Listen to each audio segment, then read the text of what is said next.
कुत्ते के बच्चे हैं ये, इनको अकल नहीं है, ये पढ़े लिखे नहीं है। और मुझे ये नहीं पता कि इनसे बात क्यों करना चाहते हैं लोग, इनसे बात क्यों करना चाहते हैं, इनको समझाना, इनको ठोको, इनको पकड़ पकड़ के इनकी गर्दनें पकड़ के इनको मारो, ये जूते के यार हैं।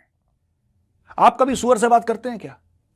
Do you ever talk to pigs? You don't talk to pigs, you give a kick to the pig, end of story यार, एंड ऑफ स्टोरी। पता नहीं, ये मेरे हत्थे नहीं चढ़े किसी दिन। खालिस्तानी हूं मैं, तुम्हें एक बात बताता हूं, तुम कनाडा में हो, यूके, तुम मेरे हत्थे चढ़ो, मैं जिससे आलू छीलते हैं ना, उससे मैं तुम्हारी खाल ना निकाल दी पीठ के। एक इशू जो इस वक्त दुनिया भर में डिस्कस हो रहा है। The New Zealand Deputy Prime Minister has questioned the lack of evidence over potential India link as alleged by Justin Trudeau. India की साइड डिप्लोमेटिक वे में इंडिया की साइड लेता नजर आ रहा है और कनाडा कॉर्नर होता नजर आ रहा है, आइसोलेट होता नजर आ रहा है। कनाडा के आरोपों पर न्यूजीलैंड ने बड़ा सवाल उठा दिया है। न्यूजीलैंड का इस मामले पर सवाल उठाना इसलिए भी अहम है क्योंकि वो भी फाइव आइज देशों का हिस्सा है। पीटीआई ने खत लिखा है, पिटिशन का वर्ड यूज हो रहा है खत का, यूरोपियन यूनियन को, और ये कहा कि उसमें रिक्वेस्ट ये की जा रही है कि जो आपका पाकिस्तान का जीएसपी प्लस है, जो पाकिस्तान की तिजारत के लिए बहुत इंपॉर्टेंट है यूरोप के लिए, उसको विड्रॉ किया जाए क्योंकि ह्यूमन राइट्स वायलेशन हुई है। New Zealand's Deputy Prime Minister has questioned the lack of evidence. का जो नुकसान है वो कनाडा के प्राइम मिनिस्टर की पॉपुलैरिटी को बहुत ज़्यादा हो रहा है, उनकी पॉपुलैरिटी डैमेज हो रही है इंडिया के साथ जंग छेड़ने की वजह से। अब ढाका ट्रिब्यून में ये खबर पब्लिश हुई है जिससे लग रहा है कि पाकिस्तान के खिलाफ एक और महाज खुलने जा रहे हैं। उसमें यह है कि जो बांग्लादेश के फॉरेन मिनिस्टर हैं हसन, उन्होंने कहा है कि वो एक सेल बना रहे हैं और ये सेल जो है ये बांग्लादेश में जो नस्ल कुशी हुई उसको रिकग्नाइज करवाएगा पूरी दुनिया से। नाकामी तो उसकी है। आपको पता है कनेडियंस का कहना है कि पिछले 50 सालों में ये सबसे हमारा वर्स्ट तरीन प्राइम मिनिस्टर है। देखें, नाकामी तो कनाडा में मारा गया ना, नाकामी तो कैनेडियन प्राइम मिनिस्टर। ਤੁਹਾਡੇ ਹਾਲਾਤ ਕੀ ਨੇ ਪਤਾ ਹੀ ਲੱਗ ਰਿਹਾ ਤੁਹਾਡੇ ਹਾਲਾਤ ਚੱਲ ਰਹੇ ਨੇ।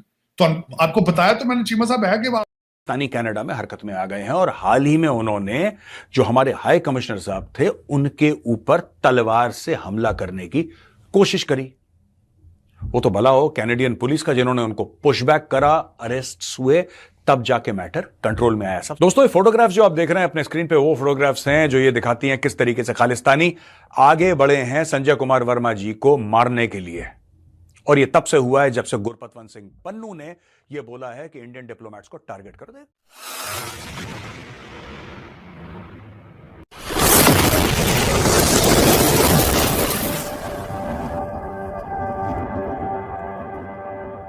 और इसका जो नुकसान है वो कनाडा के प्राइम मिनिस्टर की पॉपुलैरिटी को बहुत ज़्यादा हो रहा है, उनकी पॉपुलैरिटी डैमेज हो रही है इंडिया के साथ जंग छेड़ने की वजह से। क्या कहेंगे, वहाँ की जो अवाम है वो कह रही है कि अगर आप इंडिया के साथ ताल्लुकात बेहतर नहीं कर सकते तो अपनी कुर्सी छोड़ दें। देखें, वो कनाडा के प्राइम मिनिस्टर ने ना बहुत गलत काम किया है। कोई भी काम होता है, देखें उनकी मतलब हमारी पुलिस तो, इंडिया की पुलिस मतलब हमारी तो इतनी तफ्तीश अच्छी नहीं करते जितने उनके अदारे अच्छे हैं। भाई किसी पे इल्ज़ाम लगाने से पहले सोचें कि समझ के बात कर रहे हैं। उसने कनाडा प्राइम मिनिस्टर ने पहले गलत काम किया कि उनके सफारतकार को बाहर निकाल दिया, ठीक है, गलत काम किया। अभी जब इंडिया से कनाडा के लोग कमा रहे हैं, इंडियन इतने लोग पढ़ने जा रहे हैं, ठीक है, अगर उसको अब किसी ने मार दिया है, किसी अपने ने मार दिया है, किसी ने मार दिया है, तो इसमें इंडिया का किधर से हाथ आ गया, ठीक है। ऐसे तो जो भी मरेगा आपको, जिस तरह शोर मचाया जा रहा है ये इंडिया, भाई इंडिया तो इस टाइम तरक्की कर रहा है, इंडिया को इन चक्करों में नहीं पड़ा हुआ क्योंकि लोगों के साथ लड़े। ढाका ट्रिब्यून में ये खबर पब्लिश हुई है जिससे लग रहा है कि पाकिस्तान के खिलाफ एक और महाज खुलने जा रहे हैं। उसमें यह है कि जो बांग्लादेश के फॉरेन मिनिस्टर हैं हसन, उन्होंने कहा है कि वो एक सेल बना रहे हैं और ये सेल जो है ये बांग्लादेश में जो नस्ल कुशी हुई उसको रिकग्नाइज करवाएगा पूरी दुनिया से। इंटरनेशनल वर्ल्ड के सामने वो चीज दोबारा लाई जाएगी, उसको रिकग्नाइज करवाया जाएगा और उसके ऊपर जो है दुनिया को इकट्ठा किया जाएगा कि बांग्लादेश के खिलाफ जो है वो 1971 में क्या हुआ है। तो बैठे साहब, मेरा सवाल ये है कि बात तो अब ये पुरानी हो गई, तारीख बन गई, और अब इस तरीके से बाकायदा उनके फॉरेन मिनिस्टर का ये कहना कि एक सेल बनाया जाना, تو آپ کو کیا لگتا ہے کہ اس کی کوئی خاص وجہ ہے کہ اس کو دوبارہ سے وہ جو ہے وہ کہہ رہے ہیں وہ اٹھائیں گے اس مسئلے کو, اور اس سے پاکستان کے اوپر جو ہے کیا نتائج مرتب ہو سکتے ہیں؟ سر, اوور ٹو یو. دیکھیں جی, پہلی بات یہ ہے کہ اس طرح کے جو واقعات ہوتے ہیں وہ کبھی بھی پرانے نہیں ہوتے, ان معنوں میں کہ ان واقعات کے جو اثرات اور نتائج ہیں وہ بڑا عرصہ رہتے ہیں, اور اس میں کئی دفعہ جو ہے وہ نیکسٹ جنریشن یا اس سے آگے آنے والی جنریشن جو ہیں وہ ان کو اٹھاتے ہیں.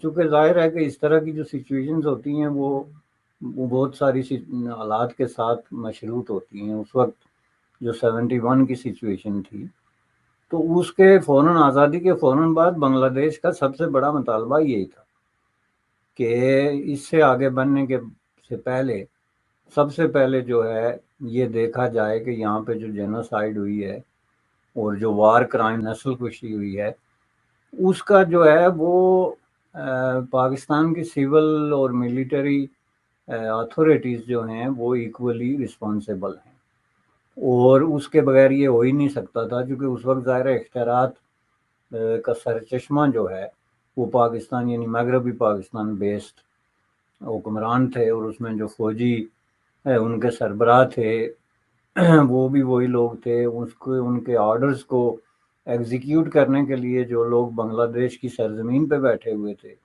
وہ بھی وہی لوگ تھے, اور پھر اس سارے معاملے کو ٹیکل کرنے کے لیے جو سویلین اس وقت بھیجے گئے جنہوں نے جا کے, جس کی طرف آپ نے بات کی کہ زیادہ تر جو خواتین کا جو ریپ ہوئے ہو یا ظلم تشدد ہوا یا بے حرمتی ہوئی, اس میں سویلین کی ایک بہت بڑی تعداد بھی اس لیے شامل تھی کہ اس میں اس طرح کے اسلامک فنڈامنٹلسٹ گروپ تھے جن کو مختلف تنظیموں کے زیر اثر باقاعدہ بھیجا گیا تھا, جو اس وقت کی ملٹری جو قیادت تھی اس کی سرپرستی میں وہاں جا کے تو باقول ان کے امن قائم کرنے کی کوشش کر رہے تھے, یا بنگالی رائے عامہ کو جو ہے وہ تبدیل کرنے کی کوشش کر رہے تھے. تو وہ لوگ اس میں بڑے پیمانے پہ انوالو تھے, جس میں کہ جماعت اسلامی کو باقاعدہ پوائنٹ آؤٹ کیا گیا, جس کی ریفلیکشن آپ نے بعد میں دیکھا کہ جب بنگلہ دیش کے خود اندر اپنے ٹرائبونلز اور کورٹس نے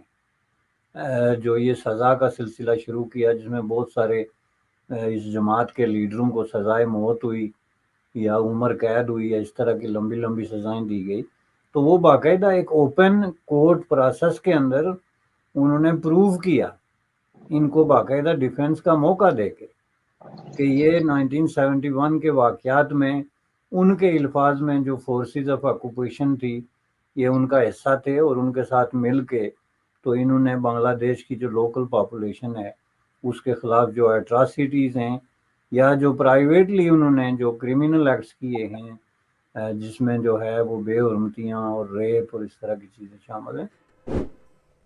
Thank you for watching. Please subscribe, like and share and press the bell icon.